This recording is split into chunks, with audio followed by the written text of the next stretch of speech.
श्री गणेशाय नमः। प्यारे भक्तगणों, आज के वीडियो में आप सभी सुनेंगे पौष महीने की कृष्णा पक्ष की संकष्टी चतुर्थी की व्रत कथा, पूजन विधि और शुभ मुहूर्त के साथ। पौष मास के कृष्णा पक्ष की चतुर्थी को अखुरत संकष्टी चतुर्थी का व्रत रखा जाता है। इस दिन बुद्धि, ज्ञान और धन वैभव के देवता भगवान गणेश की विधि विधान से पूजा की जाती है। इस दिन व्रत रखा जाता है। साथ ही रात के समय चंद्र देव की पूजा की जाती है और उन्हें जल अर्पित किया जाता है। मान्यता है कि चतुर्थी तिथि पर व्रत रखने और भगवान गणेश की पूजा करने से सभी तरह के संकट दूर हो जाते हैं। गणेश पुराण के अनुसार अखुरत संकष्टी चतुर्थी का व्रत रखने से सौभाग्य और संतान की प्राप्ति की कामना पूरी होती है। चलिए भक्तगण जानते हैं अखुरत संकष्टी चतुर्थी 2023 की तिथि।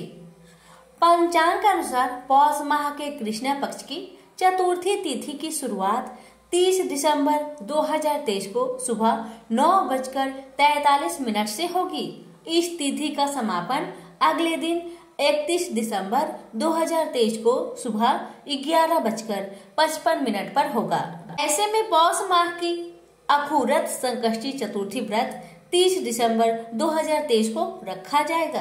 अखुरत संकष्टी चतुर्थी 2023 की मुहूर्त। पूजा मुहूर्त सुबह 8:03 से सुबह 9:30 तक। शाम का मुहूर्त शाम 6:14 से रात 7:46 तक। चंद्रोदय का समय रात 9:10 पर। संकष्टी चतुर्थी पूजा विधि। अखुरत संकष्टी चतुर्थी के दिन सुबह उठकर स्नान करें और साफ वस्त्र धारण करें। अगर संभव हो तो इस दिन हरा कपड़ा पहने। स्नान करने के बाद व्रत का संकल्प लेते हुए गणपति की पूजा आराधना आरंभ करें। पूजा करने से पहले गणेश की मूर्ति को साफ करके उनके माथे पर तिलक करें। फिर इसके बाद पूजा की सामग्री के साथ विधिवत पूजा करें। ध्यान रखें, पूजा सामग्री में ध्रुवा, घास और लड्डू का भोग अवश्य लगाएं। शाम के समय चंद्रमा के निकलने पर उन्हें अर्घ्य देते हुए गणेश वंदना और पाठ कर हमसे भगवान गणेश का आशीर्वाद प्राप्त करें। प्यारे भक्तगण, अब आप जानेंगे संकष्टी चतुर्थी व्रत गणेश पूजा का महत्व। भगवान गणेश को शास्त्रों में विघ्नहर्ता कहा जाता है। इनकी पूजा उपासना करने से मनुष्य के जीवन से कष्ट और बाधाएं दूर हो जाती है। संकष्टी चतुर्थी के दिन जो सच्चे मन से गौरी पुत्र भगवान गणेश का ध्यान करता है, उसकी सभी मनोकामनाएं जरूर पूरी होती है और जीवन में हमेशा सुख समृद्धि का वास होता है। अरे भक्तगण, अब आप श्रवण करेंगे पौष कृष्ण गणेश चतुर्थी व्रत कथा और यह कथा है राक्षस राज रावण की कथा। संचित मन से श्रवण करें। भगवान आपकी सभी मनोकामना को अवश्य पूरी करेंगे। प्रेम से बोलिए गणेश महाराज की जय। भक्तगण, आपसे हमारी निवेदन है, अगर आप व्रत कर रहे हैं तो कथा को पूरा श्रवण करें ताकि आपको व्रत का पूरा फल प्राप्त हो। और आपसे मैं कहना चाहती हूँ भक्तगणों, अगर आप व्रत नहीं करते तब भी चाहे तो व्रत कथा का श्रवण कर सकते हैं। इससे भी गणेश जी की कृपा प्राप्त होती है। चलिए भक्तगण, गणेश जी का ध्यान करके कथा का श्रवण करते हैं। भगवान आपकी, आपके परिवार की, हमारी, हम सबकी परिवार की रक्षा करे, सभी की मनोकामना को पूर्ण करे, सभी की कष्टों को दूर करे और हमसे आपसे अगर कोई अनजाने में गलती हुई हो उसे क्षमा करे। प्रेम से बोलिए गजानंद भगवान की जय, गौरी गणेश की जय, उमापति शंकर भगवान की जय। पार्वती जी ने पूछा, हे पुत्र, पौष में किस गणेश की पूजा किस तरह से करनी चाहिए और उस दिन क्या भोजन करना चाहिए, उसे आप संक्षेप में बतलाइए। श्री गणेश जी ने कहा, हे महादेवी, पौष मास की चतुर्थी विघ्न विनाशिनी होती है। उसमें लंबोदर नामक गणेश की पूजा करके भोजन के रूप में केवल गोमूत्र ही पीना चाहिए। पति को पूर्वक विधि से पूजन करना चाहिए, अर्थात दिन भर शांत भाव से निराहार रहकर व्रत करना चाहिए। दिन में न सोए, ब्रह्मचर्य का पालन करें। रात्रि में पूजन के बाद ब्राह्मण भोजन कराकर दूध निर्मित खीर में शुद्ध घी मिलाकर गणपति मंत्र से हवन करें। हर शासक को भी अपने भस्मीभूत कर सकता है। इस संबंध में हम आपको एक प्राचीन कथा सुनाते हैं।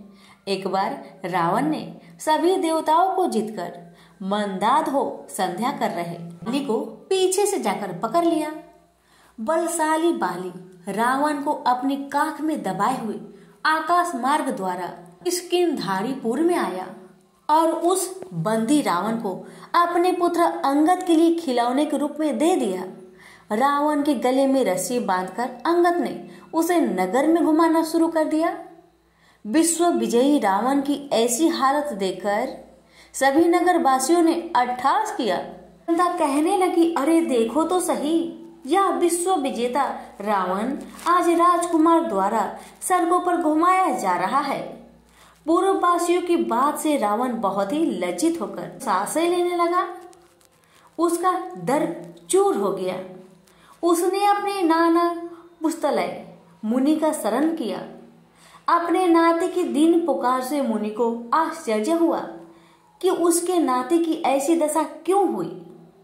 अत्यंत गर्व करने से देव, दानव, मनुष्य आदि सभी का पतन अवश्य भावी होता है। रावण के समीप आकर मुनि ने पूछा कि तुमने मुझे क्यों याद किया है। रावण ने कहा, हे नाना जी, देवताओं को जीतने के कारण गर्व करने से मेरी यही दुर्गति हुई है। मैंने संध्या करते हुए एक वानर राज को देखा। पश्चिमी महासागर के तट पर मैंने उसे पीछे से पकड़ने की चेष्टा की, परंतु मैं ही उसके द्वारा पकड़ लिया गया। मुझे उसने यहाँ लाकर गले में रस्सी बांधकर अपने लड़के को खेलने के लिए दे दिया है। इस दुर्गति को देखकर नगरवासी मेरी हंसी उड़ाते हैं। हे देव, इस चिंता में मैं व्याकुल रहता हूँ। रस्सी में बंधे रहने के कारण मैं आसक्त हो गया हूँ। हे नाथ, अब मैं क्या करूँ? मेरे जैसे आपके वंश में कुलंकी नहीं है। अब आप ही मेरी रक्षा कर सकते हैं। सत्य जी ने कहा, हे रावण, डरने की कोई बात नहीं है। मैं तुम्हें बंधन मुक्त करा दूंगा। यह बलि देवराज इंद्र की वीर्य से उत्पन्न है और पराक्रम में तुमसे बढ़कर है। इसकी मृत्यु महाराज दशरथ के पुत्र श्री राम के हाथों होगी। हे राक्षस राज, यदि तुम बलि के बंधन से छूटना चाहते हो तो मेरी बात मानकर संकटनाशक गणेश जी का व्रत करो। प्राचीन काल में वृत्रासुर की हत्या के प्रायश्चित स्वरूप इंद्र ने इस व्रत को किया था। अतः तुम भी इस संकटनाशक व्रत को करो। बहुत शीघ्र ही तुम्हारा कलेश दूर होगा। इस प्रकार आदेश देकर ब्रह्म ऋषि वन में चले गए और इधर रावण ने व्रत का अनुष्ठान किया। हे देवी, इस व्रत के प्रभाव से रावण तत्काल ही बंधन रहित हो गया और सुखपूर्वक अपना राज्य करने लगा। भगवान कृष्ण कहते हैं कि हे युधिष्ठिर, आप भी इस व्रत को कीजिए। इस व्रत के प्रभाव से समर में समस्त शत्रुओं का संहार करके आप अपने उत्तम राज्य को प्राप्त करेंगे। कृष्ण जी की बात सुनकर युधिष्ठिर ने विधि पूर्वक पौष कृष्ण चतुर्थी व्रत किया और इस व्रत के प्रभाव से उन्होंने अपने राज्य को पुनः प्राप्त कर लिया। प्रेम से बोलिए गणेश महाराज की जय, गौरी गणेश की जय, उमापति शंकर भगवान की जय।